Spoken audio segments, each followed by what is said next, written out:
Bonjour et bienvenue dans ce GCN Show un petit peu spécial, puisque grâce au Tour Down Under, on a enfin pu voir l'ensemble des maillots du cyclisme 2025 et surtout portés sur le vélo. Et donc on va faire un petit tour d'horizon. Allez, c'est parti. Allez, revue d'effectifs et on attaque tout de suite à fond comme le Tour Down Under avec les maillots qui finalement n'ont pas trop bougé, le temps qu'on se réhabitue un petit peu à qui et où. Le premier maillot qui n'a pas bougé, c'est Groupama FDJ. C'est pas très grave en soi parce qu'il était classique, sobre, Simple, efficace. Voilà. On commencerait presque à s'enlacer un petit peu quand même, mais il n'y a rien qui nous choque, au contraire. Donc, Est-ce qu'on se lasse plus du Groupama FDJ ou du Visma Lease the Bike qui n'a pas changé non plus? Ah oui, t'attaques tout de suite où ça fait mal. Visma Lease the Bike, hommes et femmes. Effectivement, rien qui change. Moi, j'aime bien, mais un petit peu ça manque un petit peu de fioriture. Mais là encore, on est sur du simple et efficace. En soi, c'est le maillot de base. L'an dernier, sur le Tour de France, Visma Lease the Bike avait fait un maillot qui était quand même plutôt esthétique. Il était très beau. Et finalement, est-ce que maintenant les équipes ne mettent pas un maillot de base et font plusieurs versions dans l'année pour renouveler un peu le merchandising, on va dire? Ouais, moi j'aime bien, tu vois, je les achète pas, mais j'aime bien cet état d'esprit, comme tu dis, avec une base sobre et des éditions spéciales. On attaque avec. Alors, par contre, ils font pas d'édition spéciale, c'est la Bahrain Victorious. Alors, un maillot blanc qui passe, mais rien de spécial et rien de nouveau surtout. Ce qui est bien à la Bahrain Victorious, c'est que maintenant il y a Lenny Martinez. Voilà, clairement. Ils ont peut-être pas changé énormément le maillot, mais ils ont changé le coureur qui va dedans. C'est vrai, et la taille du maillot. Et moi j'ai hâte de voir ça de ce côté-là. Bon, par contre, au niveau du maillot, c'est blanc avec les petits liserés bleus. C'est simple, on va dire. Pourquoi pas, allez, on passe. Un qui n'a pas changé aussi, c'est Ineos. Ah, t'es tout faux. La manche est passée noire. La manche droite est passée un peu noire alors qu'elle était orange. En fait, le dégradé est passé vertical alors qu'il était horizontal ou une histoire comme ça. Bon. Inspiré un designer chez Ineos. Ils font tous les ans, puis l'an passé, l'an prochain, ils vont mettre la manche noire à gauche et pas à droite. Non, mais en fait, la grosse info chez Ineos, c'est qu'ils cherchent un deuxième sponsor qui n'a rien à voir avec les maillots pour remonter un super team. Et je pense que c'est plus ça que le maillot qu'il faut retenir des dernières semaines chez Ineos. En soi, le maillot, ça va. Moi, j'aime bien. Franchement, ce dégradé d'orange, j'aime plutôt bien et j'espère surtout qu'ils vont rebriller à une place qui mérite finalement. C'est ça. Décalgeant AG2R, t'as un avis sur la question? Eh bien, figure-toi que c'est un de mes préférés. Tu vois, j'ai mis mon petit podium sur notre pense-bête. Et alors, pour les garçons, c'est mon deuxième préféré. Voilà. Je ne dis pas tout de suite mon premier préféré. Écoute, mais j'aime bien. Moi, il est pas dans mon top 3, mais il était déjà réussi l'an dernier. Là, ils l'ont fait évoluer. J'aime bien. C'est propre. Ouais, et puis comme j'espère que c'est un maillot qu'on verra beaucoup gagner comme l'an passé. C'est ça. Et que du coup, ça tombe bien si c'est un joli qui gagne souvent. Et ça, on attaque sur les maillots qui ont changé maintenant, avec Alpecin de Koenig, qui ont fait un superbe maillot. Ils ont enlevé le côté jean pour faire un côté gris ciment. Bon, les gris ciment, c'est pas mal. Non, il fallait garder le ligne. Ton avis? On passe. Non, disons que ça fait en fait le gris sur le vélo, c'est très beau. Le canyon gris chromé, un peu carrosserie, là pour le coup c'est joli. Sur le maillot, j'aime pas du tout ni le design, ni le gros logo, ni la couleur. Voilà. Ils ont dû s'inspirer des Audi Sport, tu vois. Non, RS6, tu vois, Grinardo. Ouais, un petit gris mat, ça aurait pu être beau, mais non. Mais je compte sur Van Der Poel et sur Philipsen pour changer de maillot rapidement. De leur maillot ça va pas être tout de podium ou de champions nationaux. Non, c'est pas tout de suite. C'est pas tout de suite, donc après, les couleurs pavées, peut-être une seule couleur pour pas les ouvrir. Il sera peut-être moins sale. On passe chez Arkea BNB, le même maillot pour les hommes et pour les femmes. Je le trouve assez réussi, finalement. L'an dernier, ils avaient rajouté des logos à l'intérieur de la couleur. Et c'est vrai que c'était pas forcément, c'était très beau quand on regardait vraiment en détail, mais dans le peloton, c'était pas super visible. Là, le fait d'avoir un corps rouge, manche noire, ça va être plus identifiable. Je le trouve assez réussi pour un maillot assez simple. Pas mal. Finalement, quand on fait dans la simplicité, ça marche pas trop mal. Un autre maillot simple, mais pas forcément aussi réussi que le maillot d'Arca, c'est le maillot de UAE XRG, le maillot de Tadej Pogacar, bien sûr, qu'on verra pas sur le maillot de Tadej puisqu'il est champion du monde, mais voilà, alors tout blanc avec les manches noires. Pas incroyable, pas vilain puisqu'il n'y a rien de fou, mais... Non, mais il faudrait pas qu'on dise que tous les maillots ne sont pas incroyables. Non, il y en a des très très bons. Sur le principe, ils restent dans leur code couleur. Le dégradé est quand même très très léger. Ils ont fait un dégradé sur 1 cm. Oui. Je fais le même sur Photoshop. Non mais c'est vrai. Et non, c'est correct. Ça va que l'équipe est très très forte. En fait, au plus l'équipe est forte, au plus on finit par s'habituer au maillot. Quoi. On enchaîne avec un que t'aimes beaucoup, il me semble. Oui, avec celui de la Bora. Et pour moi, c'est un des plus réussis cette année. En fait, je suis perplexe parce que je le trouve très réussi, mais quand je regarde en détail, c'est un maillot qui est blanc sur le dessus, bleu sur le dessous, avec des logos de partout, des sponsors de partout, et qui finalement il fait pas rêver sur le papier. Il y a un poil trop de sponsors, c'est vrai. Après, quand le sponsor c'est Red Bull, le logo a de la place. Ouais, et puis t'as Boss sur les manches, et finalement, c'est un maillot auquel je me suis habitué en fait en quelques semaines, parce qu'il est sorti il y a pas très longtemps, un peu avant les autres, et je le trouve assez esthétique. Donc oui, ça fait partie de mes préférés, sachant que c'était quand même assez compliqué de choisir 3 maillots cette année. Étant donné qu'ils se ressemblent un peu tous, hein, finalement. Mon préféré se rapproche. J'ai hâte. Qu'est-ce que tu penses du maillot, j'allais dire de Julien Lafilippe? Pas du tout. De la Soudal Quick-Step. Alors, pas mal, parce que pour une fois, ils ont changé. En fait, on est sorti d'un système de maillots bariolé avec 8 milliards de sponsors. Non, mais c'est vrai, qui ne changeait que très très peu chaque année. Un truc un peu plus design, moderne, ils ont voulu faire un truc un peu fashion on dirait, et cette espèce de tie and dye bleu, finalement je le trouve assez joli. T'as les codes du fashion, tie and dye, ouais, mais je fais du tie and dye à la maison, tu veux que je te fasse un t-shirt? Non, ça va. Non, mais non finalement, et puis même le maillot femme, où ils ont rajouté un peu de vert, je le trouve assez réussi, et porté. Peut-être qu'ils ont des très très belles photos aussi de présentation, et je trouve ça pas mal. Une belle présentation, ça. Donc ouais non, je suis assez content.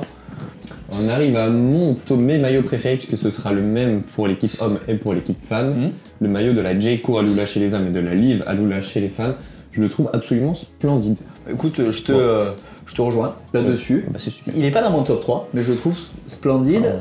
Il est fabriqué par la marque MAP, qui est quand même une marque qui fait partie du top 5 fashion des marques à l'heure actuelle. Mais performance aussi, puisqu'ils ont porté une combinaison prototype de chrono avec des stries notamment dans le dos. Ce petit quart d'heure, la petite minute aéro, mais qui n'est pas que fashion. J'ai vu aussi des petits ailerons derrière les coudes. Mais j'ai pas réussi à récupérer les images pour vous les montrer.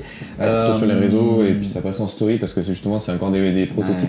Mais j'aime beaucoup, j'étais sceptique sur le cuissard gris, oui. On en avait parlé d'ailleurs. Non, complètement. Et en fait, une fois sur le vélo, et en plus le Giant Propel avec l'avant violet et qui finit en gris métallisé, et du coup au niveau du cuissard, j'avoue que même porté, surtout porté, j'ai vraiment un faible pour l'ensemble de l'équipement.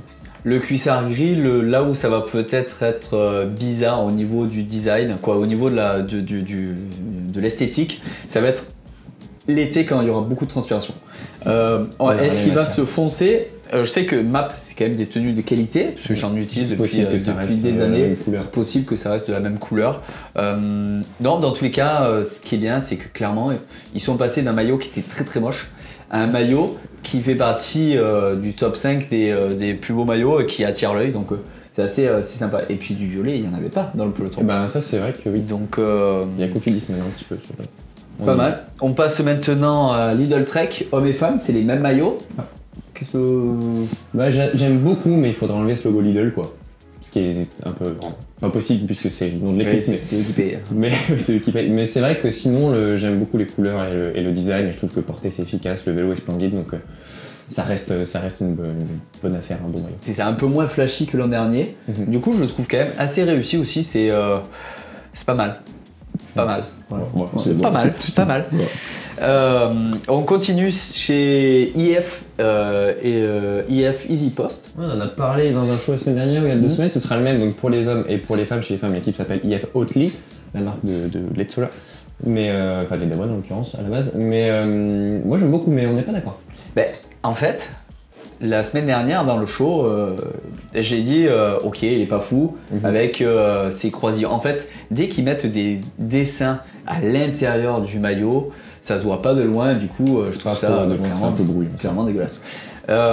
Mais du coup, quand je devais faire mon top 3 ce matin, j'ai regardé tous les maillots et je me suis dit que le IF finalement, il était pas mal. il était pas mal, donc maillot réussi quand même. On va s'y habituer, c'est peut-être que je n'étais pas habitué. Voilà. Il n'y a pas beaucoup de rose. Je fais mon mea culpa là-dessus. Pas beaucoup de rose dans le pot. Rien que ça, moi j'aime bien la démarche en fait de Raphaël, l'équipe de changer régulièrement et d'apporter des designs un peu nouveaux, des couleurs qui flashent. Avec quoi on enchaîne, Max? On va enchaîner avec l'équipe Intermarché Wanty et son maillot avec la manche rouge à la place de la manche bleue. Honnêtement, je trouve ça plus joli que l'an dernier. Moins vilain. Ouais. Non, en fait, j'ai envie de reprocher qu'il y a trop de sponsors et d'un autre côté, c'est évidemment grâce aux sponsors que l'équipe vit et que le vélo vit. Donc évidemment. C'est difficile de faire ce reproche-là, mais c'est vrai qu'il y a beaucoup de choses sur le maillot et que ça fait un peu trop et que c'est pas un maillot très design, mais tant que ça permet à l'équipe de vivre. C'est sur le vélo qui vont nous impressionner avec notamment un certain Binyam Girmay qui saura faire briller ses couleurs, à n'en pas douter. Et puis en question vélo, on en reviendra dans une autre vidéo, mais ils ont maintenant 2 vélos, un vélo de montagne et un vélo aéro, qui sont quand même plutôt réussis.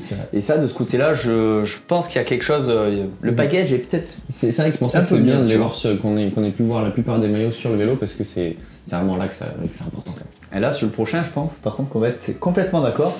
Ah bon, c'est le maillot de XDS Astana Team. Ah bah moi j'aime beaucoup. Hein. Bah, apparemment, finalement, on n'est pas tant d'accord que ça. J'aime beaucoup. Bah, je te le prendrai pour ton anniversaire, hein, Louis. Non, prends-moi le Jayco. Mais peut-être pas le même budget, Map et je sais pas qui équipe Astana. Mais en vrai, je trouve que ça va. Il n'y a pas trop de turquoise à part Decathlon. Bon, voilà. Vraiment pas d'accord. On peut passer à un autre maillot qui est fabriqué lui dans le Pays Basque. C'est le maillot de la Cofidis. Et là d'ailleurs, je pense que tu as changé d'avis parce qu'il y a 2 ou 3 semaines, tu me disais oh non, le maillot de la Cofidis, c'est pas ouf et tout. Moi déjà, je le trouvais assez joli parce que sobre, il est pas sobre, mais c'est uniforme au niveau des couleurs. On n'est pas sur une manche violette.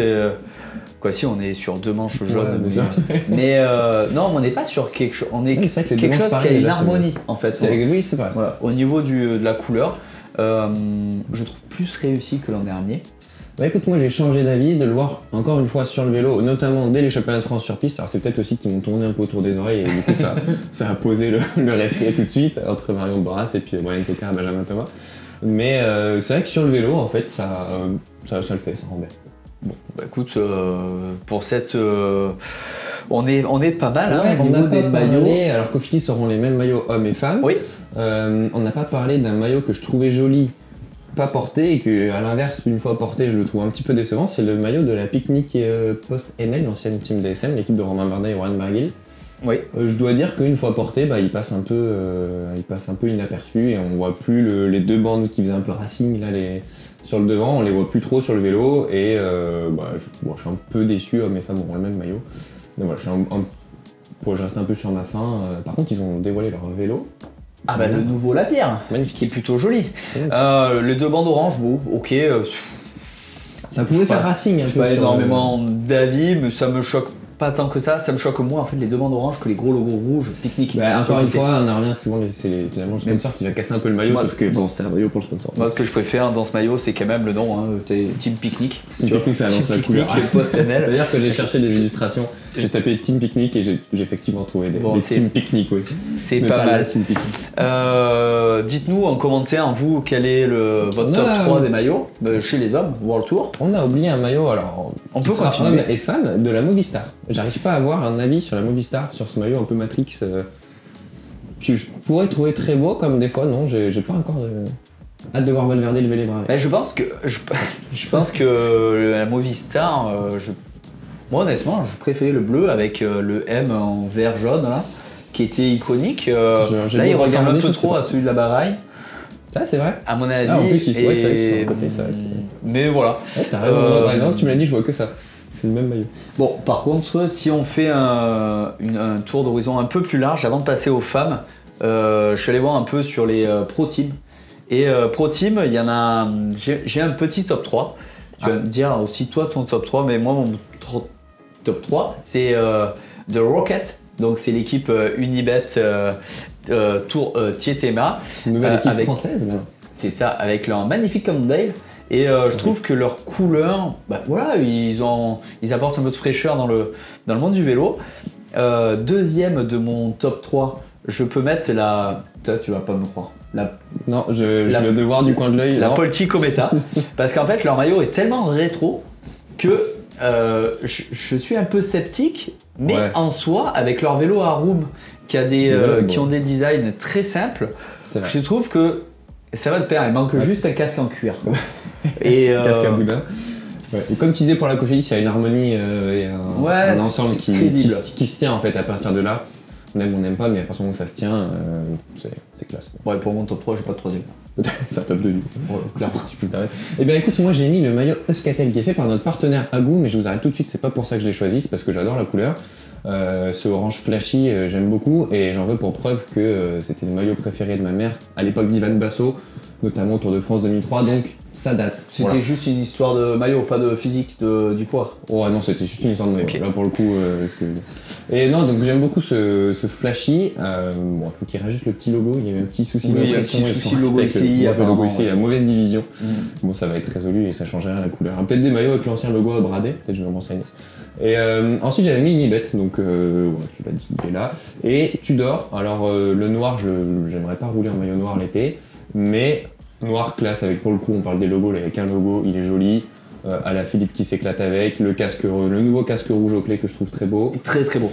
Le petit BMC pareil, noir avec, voilà, classe.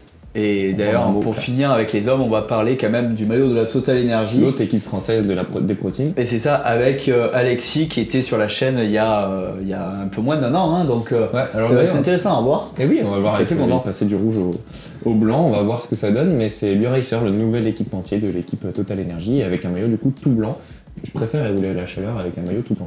Complètement. On fait un aperçu des femmes maintenant. Oui, tout à fait, avec les maillots qui sont pas forcément ceux pour qui le maillot n'est pas les mêmes. Je prends la bonne fiche pour rien oublier. Prends la bonne fiche. On est professionnel ici.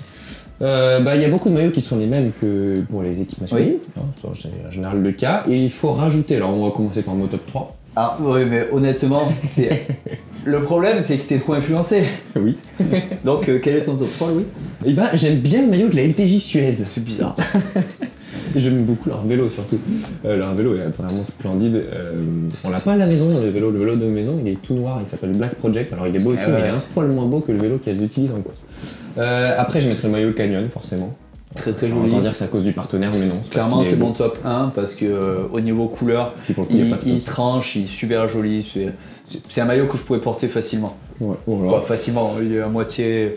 Ouais, il est engagé quand même niveau couleur, mais je pourrais le porter facilement. Ouais, franchement, ouais. Après, il y a le Ceratizit qu'on a vu briller, on y revient, autour de Under. Il n'y a pas d'équipe masculine, donc on le présente celui-là qui marche. On aimerait bien le voir changer un petit peu, parce que c'est le même depuis de nombreuses années. Ouais. Il y a le maillot là, Alpecin Phoenix. Pareil, bon, Alpecin, c'est pas ils s'attardent pas au design, hein. C'est des équipes qui marchent, mais pour le design, ils y passent pas la nuit. Non. Bon, simple. Le maillot de Human Powerade, j'aime beaucoup, c'était mon top 3. J'aime bien ce dégradé, finalement j'aime bien l'orange, parce que j'aime bien ce dégradé d'orange rouge. Du coup, je vais t'acheter un maillot orange. Bah, je crois. Comme ça, tu seras content. Hein. Et il nous reste le Uno X, ce sera le même pour les hommes et les femmes, mais l'équipe homme n'évolue pas en World Tour. Mais ce sera le même. J'aime mieux que les autres années. Je trouve qu'ils ont travaillé la texture un peu du rouge et j'aime bien. Moi, ce que je préfère chez Uno X, c'est leur nouveau Ridley. Christophe qui rentre le ventre et qui... Je l'ai pas trouvé, cette image. Elle est fantastique. En fait, ce qu'ils ont fait sur les réseaux sociaux, c'est que pour les photos de présentation, ils ont fait un espèce de Instagram vs réalité. Et du coup, on voit Alexander Christophe qui arrive comme ça, affûté. Ouais. Et dès que la photo est finie, il se relâche. Bon, c'est un sprinter, on s'en fout. Il fait 1800 watts sur le sprint. Il a pas besoin de justifier quoi que ce soit, mais fantastique. Et moi je voulais surtout parler de leur nouveau Ridley Noah Fast 3.0, donc le vélo aéro qu'on avait vu apparaître un peu sur la planète internet en cachet cet hiver, et avec un énorme travail aéro sur ce vélo, avec une énorme colonne de direction qui sans doute la plus grosse du peloton pour intégrer la potence aéro. Ouais. C'est quelque chose qu'on connaît un peu sur la piste et qui sert à intégrer la potence à la douille pour toujours plus d'intégration et donc d'aérodynamisme. On finit parce que on a parlé un tout petit peu du maillot de UAE féminin que je trouve plus joli que le maillot homme, mais pas toi je crois. Je suis pas d'avis sur la question, je vois pas en fait ce que représente ce maillot en fait. C'est pas faux. Donc j'ai du mal à cerner vraiment le concept. Bon ok, après on a largement de quoi se rhabiller avec tous les maillots. Bah, moi j'aime bien, globalement j'aime quand même bien le niveau des maillots chez les femmes, puisqu'il y a toujours le maillot livre, et puis ceux qu'on a cités, donc il y a plus de liberté je pense, et du coup ça donne des designs qui sont un peu plus sympas. C'est parce que c'est les femmes. Il y a plus de liberté, il y a moins de sponsors qui imposent un gros pavé comme ça, et du coup on a un peu plus de fun sur les maillots, j'aime bien. Bon, bah écoute, merci Louis pour ce descriptif des maillots. Maintenant, on va passer à la planète vélo avec les quelques news qu'on a pu dénicher cette semaine. Et notamment, ça y est, enfin, le nouveau Giant Trinity de contre-la-montre qui a été complètement dévoilé et qui est maintenant en production. Et qui est déjà disponible.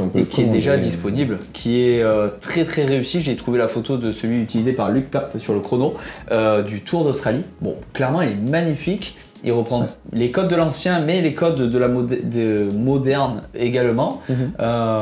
Top. Ouais, très beau. Et puis ils ont du coup sorti aussi la nouvelle paire de roues qui va avec. La roue arrière, c'est une roue pleine, c'est la roue carbone, en fait, rayon carbone avec une flasque qui du coup c'est très léger et très rigide. Et puis la 4 bâtons avant qui est très large et hookless, à noter d'ailleurs.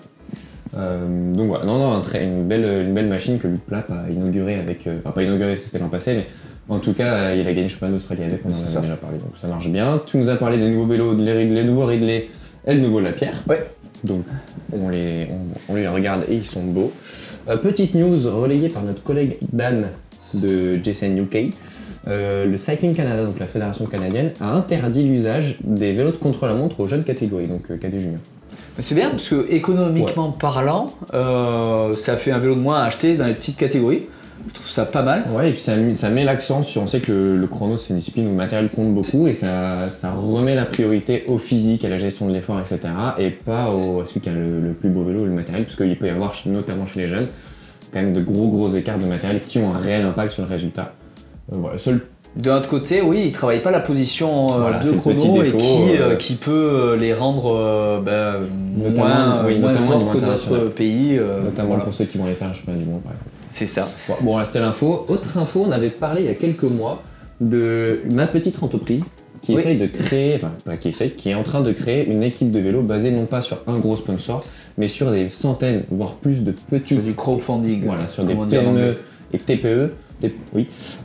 Pour arriver à fonder donc une équipe et à faire le Tour de France à moyen long terme. Et Vincent Lavenu, le fondateur de l'équipe des Calfanges de Zara Mondial, devient le parrain de cette équipe pour la faire évoluer. On sait que c'est un projet plutôt sur le bassin chambérien, donc voilà, c'est bien, c'est intéressant. De ce projet qui prend de l'ampleur semaine après semaine et qui, j'espère, va arriver à atteindre son objectif. On parle maintenant de financement et là je parle du financement de la vie de Peter Sagan qui vient de s'engager dans une nouvelle aventure. Il va faire Danse avec les stars dans son pays avec une très jolie partenaire. Voilà, bonne chance un peu au Playboy. Le Playboy des comment ça s'appelle des pelotons. Mais il paraît qu'il y aura Mario Cipollini aussi. Non, c'est pas vrai. Non, mais c'est bien. On a vu Wout van Aert faire un Masked Singer. C'est bien que le premier à avoir fait Masked Singer. Voilà. C'est bien que les coureurs dépassent un peu leur renommée uniquement de coureurs pour avoir des personnalités plus publiques. Sagan, ça lui va comme un gant. Il avait fait en plus un clip déjà où il reprenait Dirty Dancing et puis là on a vu la photo. Ça lui va comme un gant. C'est ça. Bon, on passe maintenant aux résultats. Je ramène un peu le sérieux dans cette émission. Allez, parle-nous. Les résultats du Tour de Under féminin, oui. Qui s'est terminé. Ce week-end, la première étape a été remportée par Daniek Angeveld de l'équipe Ceratizid, dont on a parlé du maillot. La deuxième étape et le général a été remportée par Noémie Rugg, la championne de Suisse de l'équipe IF Hautely.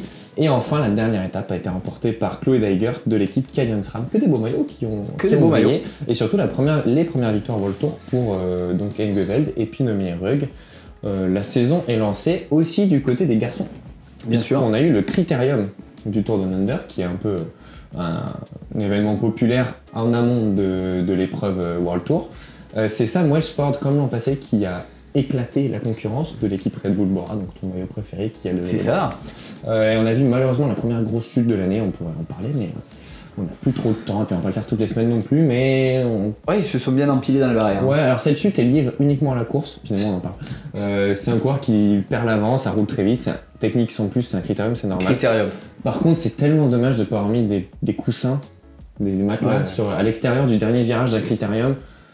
C'est tellement dommage de ne pas avoir mis juste 10 mètres de matelas parce qu'on sait que c'est quand même possible dans un critérium. Il n'y a que 2 bornes de circuit à protéger. Oui. L'extérieur des virages sur un circuit final devrait être protégé. Voilà, c'était le petit. Donc voilà. Rappel sécurité. Moi de mon côté, j'ai regardé le cyclocross ce week-end. Et c'était à Benidorm, donc sous le soleil, avec un terrain quand même assez béton, mais quand même un bac à sable, histoire de donner un peu de suspense. C'est quand même des spécialistes du cross qui l'emportent. Bon ben voilà, je trouve ça un peu moins marrant que les cyclocross où il y a vraiment 1 mètre debout. Mais c'est Thibaut Nice qui remporte la course avec sa tenue toute blanche, qui n'était même pas sale à l'arrivée. Et chez les femmes, c'est Fem Van Elpel qui remporte la course au sprint. 2 belles courses, dommage qu'il n'y avait pas Mathieu Van Der Poel, mais en même temps c'était son anniversaire. Il y avait Wout van Aert qui finit 4ème, qui a fait quand même une belle course. Il a bien remonté l'ensemble des coureurs sur la piste cyclable, mais il n'a pas réussi à gagner. C'est pas tout. Mercredi sur Zwift, c'est toujours le Zwift Ride à 19h30, voilà, pour venir rouler en équipe avec les présentateurs de GCN et avoir la tenue dans votre garage, la tenue GCN toute rouge. Et puis c'était tout pour. Parlant de Zwift, ce week-end, je participerai au championnat de France de e-cycling qui se déroule sur Zwift et qu'on peut suivre en direct à la télé, peut-être pas, mais en tout cas sur internet. C'est ça. En parlant de Zwift aussi, on a le Tour de Zwift qui bat son plein avec plusieurs étapes et plusieurs parcours à faire, qui est très populaire. Donc si vous voulez rouler avec beaucoup de personnes, sélectionnez la catégorie, ça change le nombre de kilomètres de l'étape et vous roulez avec plus de 1000 plus de 1000 personnes à chaque fois. Donc ça fait des classements qui sont vraiment hyper étirés. C'est assez intéressant. Moi, ça donne un petit but. Ouais, je me suis régalé la semaine dernière, moi. Donc voilà. Allez, c'est tout pour ce GCN Show. C'était le 232. On se retrouve la semaine prochaine. Allez, roulez bien. Ciao. Ciao, ciao.